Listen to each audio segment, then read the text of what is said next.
Hi everyone, कैसे हो आप सब। जून का महीना आ गया है और आप में से बहुत सारे लोग जो यहाँ पे ऑलरेडी पढ़ रहे हैं, शायद आप स्टूडेंट अकोमोडेशन से निकल के पहली बार अपना खुद का घर रेंट पे लोगे, या फिर जो लोग सितंबर इनटेक में यहाँ पे आने वाले हैं, आप में से भी बहुत सारे लोगों को यहाँ पे अकोमोडेशन चाहिए होंगी। तो मैंने सोचा क्यों ना मैं आपके लिए एक वीडियो बनाऊँ जिसमें मैं बताऊँ कि आपको क्या मिस्टेक्स अवॉइड करनी चाहिए यूके में घर ढूंढते हुए, घर लेते हुए। मैं 2021 में आया था यूके में, मेरे को लगभग 4 साल यहाँ पे हो गए हैं। मैंने स्टूडेंट अकोमोडेशन में भी अपना स्टे पूरा करा है और उसके बाद मैंने एडिनबरा में भी घर रेंट करा है, लंदन में भी घर रेंट करा है, और मेरे को बहुत सारी ऐसी चीज़ें पता चली हैं जो कि मुझे लगता है कि आपको भी पता होनी चाहिए ताकि आपको बाद में किसी तरह की दिक्कत ना आए। तो चलो फटाफट से शुरू करते हैं।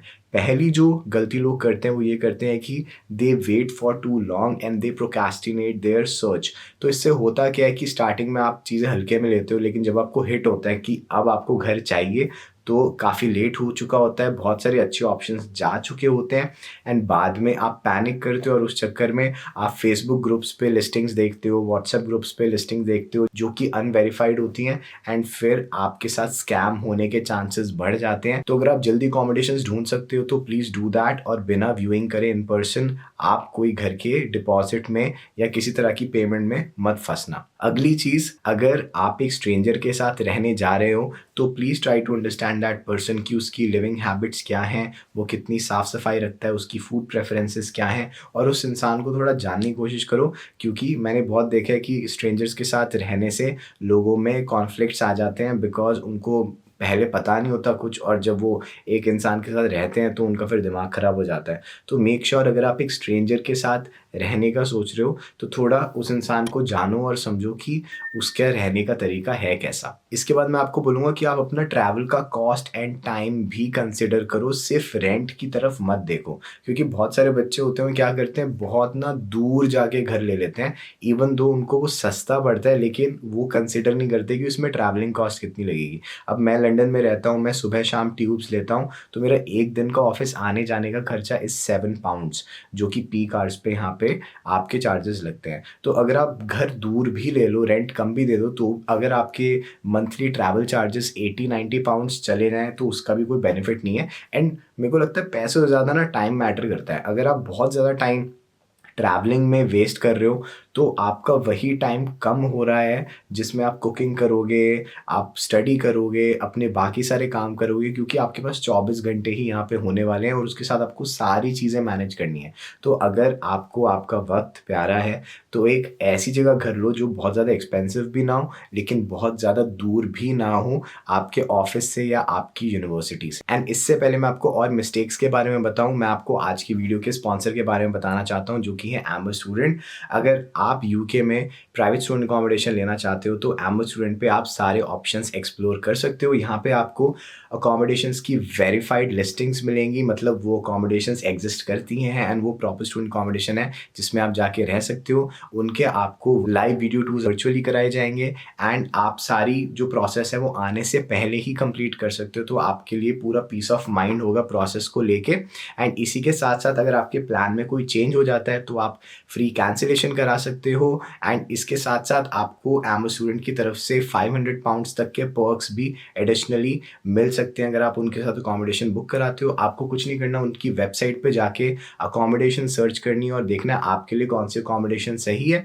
एंड बुकिंग करने के लिए आपको जो डिस्क्रिप्शन में लिंक दिया गया है उस पर जाके क्लिक करना है और वहाँ पे अपनी डिटेल्स भरनी है, एंड फिर एम्बर स्टूडेंट की तरफ से आपको कोई रीच आउट करेगा एंड आपकी पूरी प्रोसेस में हेल्प करेगा। And by getting student accommodation आप बहुत सारी ऐसी हर्डल्स अवॉइड कर सकते हो जो कि आपको खुद यहाँ पर आने के बाद घर ढूंढते वक्त करनी पड़ेंगी। एंड सिंस मैंने भी स्टूडेंट अकोमोडेशन ही ली थी यूके में आते हुए, मेरा एक्सपीरियंस बहुत अच्छा था। आप मेरे स्टूडेंट टाइम की वीडियोस भी देख सकते हो कि मेरा स्टूडेंट अकोमोडेशन का एक्सपीरियंस कैसा रहा था। It was amazing, so I recommend the same every time. And अब वीडियो में आगे बढ़ते हैं। इसके बाद मैं बोलूँगा कि आपके पास एक बैकअप ऑप्शन रेडी होना चाहिए। अगर आप यहाँ पे घर ढूंढ रहे हो और आपको फॉर एग्जाम्पल टाइमली घर नहीं मिलता, अगर आप यहाँ पे ऑलरेडी एक स्टूडेंट हो और आपको घर ढूंढने में टाइम लग रहा है, तो अपने कुछ दोस्तों से ऐसे बात करके रखो, भाई कि अगर मेरे को घर नहीं मिला, तुझे मिल गया तो कुछ टाइम मैं तेरे साथ रह लूँगा, और अगर पहले मुझे मिल जाता है, तुझे नहीं मिलता तो तू मेरे साथ रह लियो। तो इस तरह के अरेंजमेंट्स जो होते हैं ना, उससे आपको थोड़ा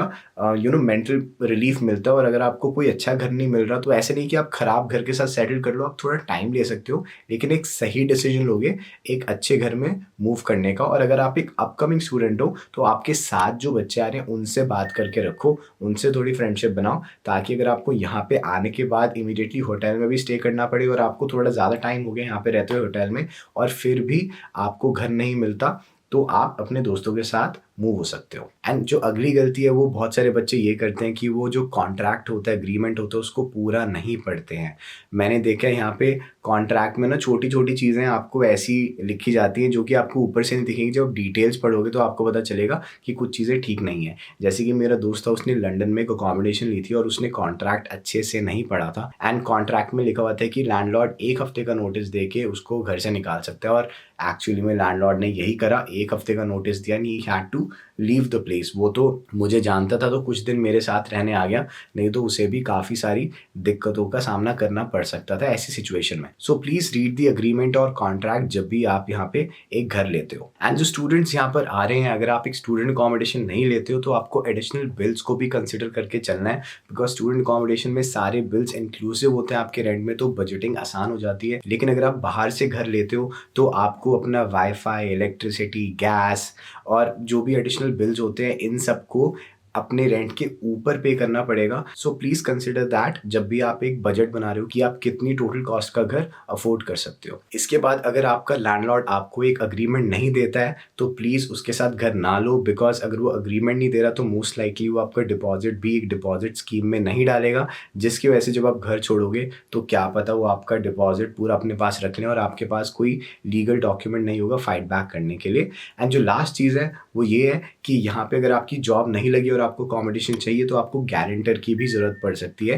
एंड अगर आपके पास गारंटर नहीं होता तो आपको 2 महीने से लेके 6 महीने तक का भी रेंट एडवांस में देना पड़ सकता है। तो आपको अपने फाइनेंसेस को ऐसे ही मैनेज करके चलना है, या फिर अगर आपको यहाँ का गारंटर मिल जाता है जो यूके बेस्ड है तो उससे अच्छी चीज़ तो कोई हो नहीं सकती। सो चेक करो कि अगर आपके कोई ऐसे कनेक्शंस निकल जाते हैं जो कि आपका गारंटर बन सकते हैं। एंड यही कुछ टिप्स थी जो मेरे को आपको देनी थी। अगर आपको ये वीडियो अच्छी लगी हो तो प्लीज़ मेरे को कमेंट्स में बताना, एंड चैनल को सब्सक्राइब करना मत भूलना, बिकॉज मैं ऐसी ही इन्फॉर्मेटिव वीडियोस आप सभी के लिए लेकर आता हूँ। That's all from my side. Take care, bye.